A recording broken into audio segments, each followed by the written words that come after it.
so last season, her character Anissa was the new girl in town, and this year, we're hoping to get to know a lot more about her.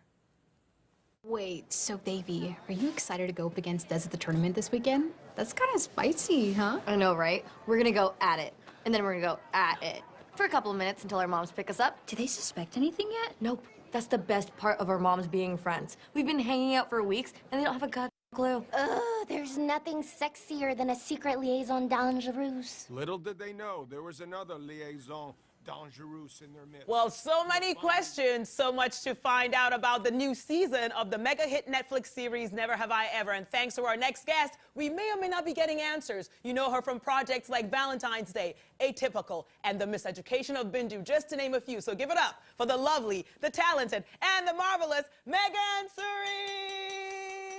Hi, wow. I need to hear that every day. That's like such a confidence boost. I'll send you the recording. Not that you need a confidence boost, Megan. Not that you do.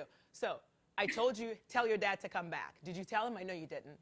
We have two stories in this house. There was no way he was going to make it back in time. All right. I'm going to scream from here and he can hear me because I'm super loud. How are you doing? I'm great. How are you? You know, just counting down to Friday. What else is there to do? Season 3 coming up. I'm with you on that. Right? I'm with you on that. I'm so excited. Okay, so you must be having the time of your life on this show because we got to meet your character as the new girl in town, like we mentioned, but you were also the new actress on the set because the show already had a massive following by the time you joined. If I were in your shoes, Megan, which I'm not, I would not be able to hold in the excitement. They would be like, we need to get this girl away from here. Were you able to keep it in? Were you on the outside like, yeah, on the outside cool, but on the inside like, Exactly. It doesn't help that my character is like this effortlessly cool, confident girl. And like, I had to just show up to set and embody that, which I'm not in real life. I've always said I'm way more like our lead Davey. And so, yeah, it was definitely terrifying, but everyone was super, super kind and just welcomed me instantly. And yeah, it was insane to be on this show. I still can't believe it.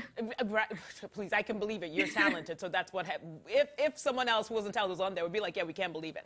I can believe that you're on there because we've seen you. Can we be best friends? Like, let's just talk every day. What sort of question is that? Can we be? We are best friends. Didn't you? I said my best friend Megan. I just didn't want to tell people. I thought you wanted to be a secret, but now that it's out there, let's just tell everyone.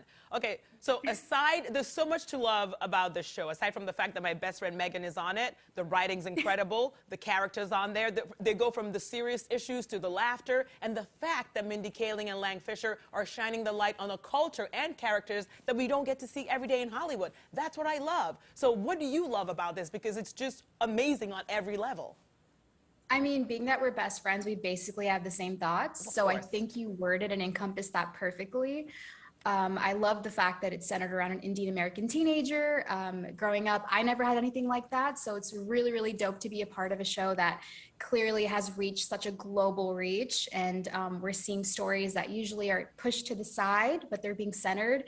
So that's really cool. And yeah, it's not just a surface level teenage show. We, like you said, touch on really serious topics while also maintaining this comedic balance. So you kind of get the best of both worlds. All right, Megan, since you're my bestie, am I allowed to use dope like you? Will it sound as dope if I use the word dope? I think you killed that. Oh, really? All right, so let me ask you this. So did you get any high school flashbacks stepping into Anissa's shoes? Because you know, like when you have to play the role, you've been to high school, but this is like not like, this is like a play high school. So did you get any flashbacks? Is it anything similar or super different? Oh, I mean, it's been a while since I've been in high school, but yeah, absolutely. I think watching, with all of the characters on this show, you can kind of resonate with each and every one of them. With Anissa, I definitely got flashbacks to playing basketball in high school. She's a soccer player, so kind of getting in, especially in season 3 where we get to see a little soccer scene. I didn't do it. There was a stunt double that did it. I just pretended like I was dribbling a ball. But yeah, definitely that excitement of game day, being around your classmates, that whole jazz for sure. But I'm glad I'm not back. I'm so done with essays. I hated math, sucked at school. I'm like the antithesis to what we think an Indian stereotype is. So I'm done. Well, we're glad you're doing this, though, because then we get to see you. And I'm not just saying this because we're besties. I'm saying it because for real, we love it. And you know what? Earlier when I said you're having the time of your life, I wasn't even joking. Family Feud, Megan, Let's not talk about that because I'm still a little heated about that. Really? I swear I wanted to win and we didn't, and it still upsets me. No, but you were still on Family Feud. That's all I got to say. It was very cool. Very cool. All right, so because we're besties, I know you were in Vancouver, like doing a horror movie, and I know as my bestie, you know that I'm not a horror movie fan, so you're gonna tell me what happens in it before we even watch it, because I'm going to the premiere with you. So, did I hear correctly? That's why I was talking about your dad earlier, that your dad had something to do with you getting into acting?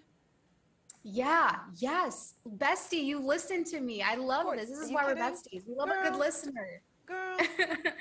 Yeah, no, absolutely. My dad is the coolest dude you could ever imagine.